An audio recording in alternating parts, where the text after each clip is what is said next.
보통 어떤 사람들이 많이 올까요? 젊은 층의 사람들. 그래서 소비자를 분석을 하고 경쟁자를 분석하고 마지막 하나 남은 게 있어요.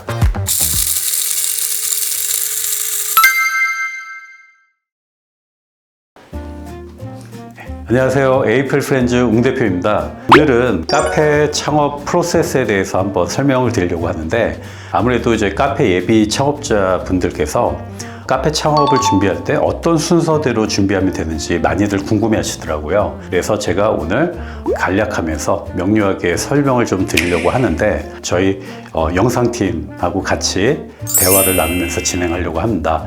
여러분들의 대신해서 궁금증을 질문하고 또 저랑 대화 나누면서 한번 풀어나가는 시간을 갖도록 하겠습니다.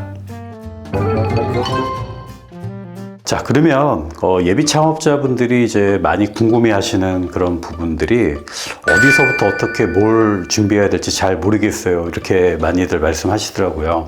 가장 먼저 준비해야 될 게 뭐냐, 화면에 보시면요, 제가 단계별 프로세스를 좀 간략하게 좀 설명을 이제 드리려고 풀어봤습니다. 여기 이제 보시면은 총 몇 단계죠? 9단계가 되죠. 9단계로 이제 돼 있는데, 상담을 해보니 제일 많이 준비하시는 게 뭐냐면 인테리어부터 미팅을 하시더라고요. 그러니까 머릿속에 이제 이런 카페를 했으면 좋겠다, 이렇게 이제 막연하게 가지고 계셨다가 그거를 인테리어 업체에 풀어달라고 하시더라고요. 저희 프로세스에서 보면은 이제 3단계가 되는 거잖아요. 1, 2단계를 제외하고 3단계를 이제 건너뛰어서 진행한 건데, 이렇게 되면 이제 어떤 현상이 벌어지냐면, 소비자랑 경쟁자의 어떤 분석 없이 내가 바라보는, 내가 좋아하는, 혹은 인테리어 업체에서 제안하는 그런 어떤 컨셉으로 나올 가능성이 많습니다. 그래서 여기 보시면은 제일 먼저 뭐죠? 상권 분석. 네, 예. 자, 그러면은 이 상권 분석이 왜 첫 단계에 들어가느냐? 예를 들어서 이제 뭐 홍대 상권이라고 보면 보통 어떤 사람들이 많이 올까요? 젊은 층의 사람들 많이 있는 겁니다. 그렇죠. 특히 젊은 층들. 자, 그러면은 우리 이제 PD님 말씀하신 것처럼 젊은 층. 자, 근데 상권을 들여다봤더니 또 외국인도 많이 와요. 마음 같아서는 다 잡고 싶죠. 컨셉의 법칙 중에 이런 게 있습니다. 이것 아니면 저것이 되지, 이것저것에다가는 다 놓친다는 거죠. 우리가 상권 분석을 해서 소비자를 명확하게 분석을 해서, 아, 우리 쪽에 맞는 소비자는 2층이 되겠다, 이렇게 먼저 결정을 하고요. 두 번째, 내가 들어가서 나만 잘하면 되는 게 아니에요. 일단 내가 잘하기 위해서는 주변 경쟁자가 어떤 경쟁자가 있고, 거기서 분명히 잘하는 경쟁자가 있을 수도 있고 못하는 경쟁자가 있을 수 있잖아요. 그러면은 이 두 가지를 다 분석을 해야, 아, 이 안 되는 매장은 뭐 때문에 안 되는구나, 그러면 우리가 조심을 해야 되겠구나, 이런 판단을 제가 가질 수가 있고, 그 다음에 잘 되는 매장은 어떤 것 때문에 잘 되는지, 이거를 벤치마킹해서 우리도 똑같이 따라하는 게 아니라 우리도 이런 방향성으로 우리 거화 시켜가지고 접목을 해야 되겠구나, 네, 이런 어떤 이제 솔루션을 얻게 되는 거죠. 그래서 소비자를 분석을 하고 경쟁자를 분석하고 마지막 하나 남은 게 있어요. 이 상권 분석에서는 나, 혹은 우리 브랜드, 내가 가지고 있는 예산과 기술력은 이 정도인데, 이 카페 창업을 통해서 도달하고 싶은 위치가 있을 겁니다. 그럼 이걸 도달하기 위해서 나는 어떻게 해야 될 것이냐. 그래서 우리가 이거를요 3C 분석이라고 해요. 예, 소비자를 분석하고 커스터머, 그 다음에 경쟁자, 영어로 한번 발음해 주시죠. competitor, 그 다음에 자사, 컴퍼니가 되겠죠. 네, 이 3C 분석을 하게 되면 우리가 이 상권 분석 단계에서 전략이라는 거를 얻을 수가 있어요. 상권 분석은 여기가 좋은 자리냐 안 좋은 자리냐 이걸 논하려는 게 아니라, 이 해당 상권의 소비자와 경쟁자, 그 다음에 나를 분석해서 여기서 카페를 하려면 어떤 전략으로 해야 될지, 이 전략을 도출하는 단계라고 말씀드리는 거죠. 그러니까 정말 중요하겠죠. 자, 그러면 이 전략을 가지고 그 다음 단계가 뭐죠? 컨셉 개발. 네, 컨셉 개발이 돼 있죠. 그 다음에 이제 컨셉을 개발하는 겁니다. 근데 이거를 상권 분석 후에 개발하기가 참 쉽지가 않은 게 뭐냐면, 내 자신이 좀 즐거웠으면 좋겠어. 내가 하고 싶은 카페를 또 하고 싶단 말이에요. 그래서 사실은 분석 전에 이미 컨셉을 정하고, 그리고 분석을 해서 맞으면 좋은 거고 아니어도 그냥 이 컨셉으로 가는 경우가 많다는 거죠. 그래서 조금 더 객관적으로 바라볼 필요가 있는 게 이 상권 분석, 거기에 따른 컨셉 개발 이렇게 제 말씀드린 거죠. 네. 질문 하나 해도 될까요? 만약에 그 창업을 하고 싶으신 대표님이 워낙 컨셉이 강하게 있으시면 컨셉이 먼저 있고 그 다음에 그 상권에 맞는 입지를 찾아보는 경우도 있나요? 아니면 그렇죠. 네. 예, 좋은 지적이에요. 컨셉을 먼저 정해 놓고 우리 팀장이 말씀하신 그 컨셉에 적합한 상권을 찾는 경우가 있어요. 근데 반대로 상권을 먼저 정해 놓고 컨셉을 넣는 경우도 있는 거죠. 그러면은 어떤 게 조금 더 비용적으로나 시간적으로 조금 더 절감이 될까요?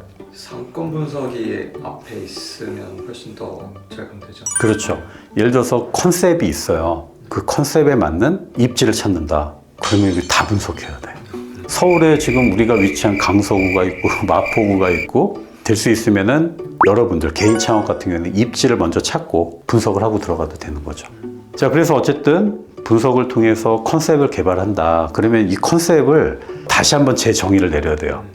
이거는 뭐냐면 인테리어적인 정의가 아니에요. 예를 들어서 앤틱 카페냐, 인더스트리얼, 모던이냐, 아니에요.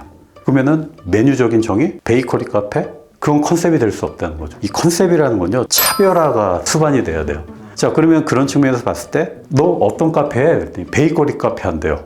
그럼 제가 컨셉이 될 수 없다고 그랬죠. 왜? 차별화가 없잖아요. 베이커리 카페는 우리나라에 수천 개, 수만 개 이상의 카페가 존재한다는 거죠. 근데 내가 컨셉이 베이커리 카페다? 그럼 경쟁력이 없지 않을까요? 어디든지 다 있는데 어떤 뭉뚱그려서 베이커리 카페가 컨셉이다. 이건 컨셉이 될 수 없다는 거예요. 조금 더 세분화시켜서 다른 카페에 없고 내가 잘할 수 있고 조금 더 차별화시킬 수 있는 특징적인 부분으로 좁혀 나가서 그걸 컨셉화시키는 게 차별화가 있다는 거죠. 이해가 되셨죠? 네. 그래서 우리 최근에 그 경기도 파주에 북유럽 컨셉의 카페를 오픈했는데 북유럽 컨셉 카페는 어디든지 다 있잖아요. 네. 그래서 우리는 뭐라고 했죠? 휘크라고 해서 휘게, 그 다음에 유토피아. 휘게와 유토피아가 있는 공간이라서 휘크라고 했던 거죠. 참고로 우리 여러분들 휘게에 대해서 좀 아세요? 아니요, 전혀. 들어보신 적은 없어요? 그 영상을 제가 편집했기 때문에 아주 네. 열심히 찾아봤습니다. 이 컨셉 개발은 결국에는 차별화가 들어가야 된다. 두리뭉실하게 뭐 베이커리 카페다, 갤러리 카페다, 키즈 카페다 이렇게 하면 안 된다는 거죠.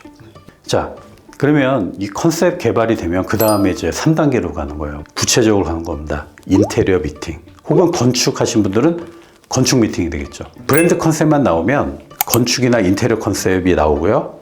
그 4단계 메뉴 컨셉을 잡을 수가 있고 마지막 무형의 서비스 프로세스 컨셉을 잡을 수가 있다는 거죠. 그래서 이 컨셉 개발 단계가 가장 중요한 거예요. 우리의 방향성이라든지 이 기준점을 제시해주는 가장 중요한 단계죠. 근데 이거를 개발하기 위해서는 분석이 필요한 거고. 예를 들어서 이런 거죠. 만약에 1, 2단계를 건너뛰고 인테리어부터 미팅하는 데가 많았다고 그랬잖아요. 그럼 어떤 현상이 일어나는 줄 아세요? 일단 마음속으로 애매한 막연한 컨셉은 있잖아요. 그러면 이걸 가지고 인테리어 하시는 그 업체에 풀어달라고 해요. 그러면은 어떤 현상이 일어나냐면 견적도 달라요. 완전히 타입이 다르니까.